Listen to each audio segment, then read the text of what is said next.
It's now time to dive into some of these Chinese names that are seeing interesting reports today regarding the pausing of plans to issue stablecoins in Hong Kong. So joining us now is Sam Vadas, of course, contributor here as well as host for the Schwab Network, coming to us from the New York Stock Exchange. Sam, walk us through this story because every bad headline today, I feel like it's just being brushed off by the overall market strength. Look, at this point, Jenny, I think a lot of these technology companies are pretty used to the sort of heavy-handed approach coming from Beijing, but I'll just park that there for a second. What we're seeing as far as the FT reporting is that China is now moving to try to attempt to block the stablecoin ambitions over in Hong Kong. And so this is going to be impacting the likes of Jingdong, JD.com as we know it here, and also Alibaba's affiliate, that is Ant. And that is because both of these companies have expressed interest in actually issuing stable coins, but now it looks like their plans have been put on hold. And this is a result of the PBOC, which is the Chinese central bank, who works together with the Cybersecurity Administration, also known as CAC for short, have come together and basically said that they're not comfortable with this. They've warned against private entity issuance of stable coins, now reportedly told both of these companies not to go ahead with their plans. What the worry is here coming from China is basically just the weakening role of the central bank's authority and very much over the Hong Kong monetary authority as well, which they believe obviously they have some control of too. So this is basically not to give too much control and leeway to the private companies.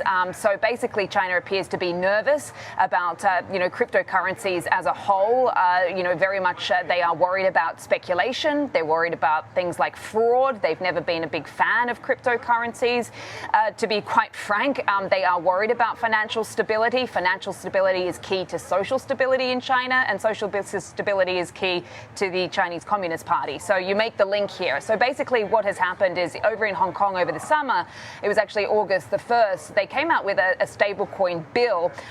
Basically, it's a licensing program in order for these companies to actually sign up to, and they can actually issue fiat linked stable coins in places like Hong Kong. So you talk about the Hong Kong dollar, and also there has been some suggestion in some reports that these companies like JD.com were also quite keen and eager to issue them in offshore yuan, because one big thing that the PBOC, the Chinese central bank, is trying to do is to try to very much push ahead with this whole internationalization of the Chinese renminbi. And so this is another scenario where Hong Kong is in a situation now where basically it, as a big financial hub over in Asia, and obviously where a lot of these massive companies are listed that US investors, or at least very popular with global investors, are trying to keep up with the global trends that obviously we're seeing, obviously with the stable coins, and this is why we've had this bill now being passed and coming into effect on August the 1st. But they also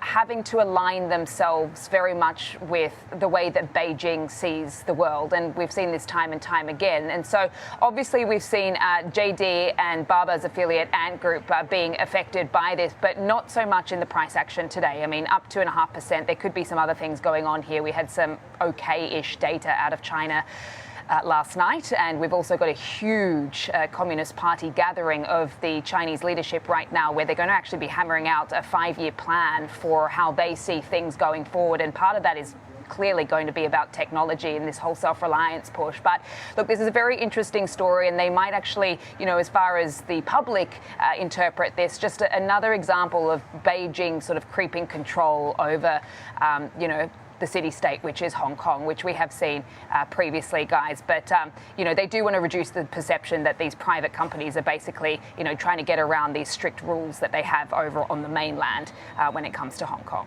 I know, just the further it feels like a headline on the developments, of course, between us and Beijing, because it still seems like those tensions are rather frayed. But at least these names are higher to start off this week. Appreciate it, though. Sam Vadas, host for the Schwab Network.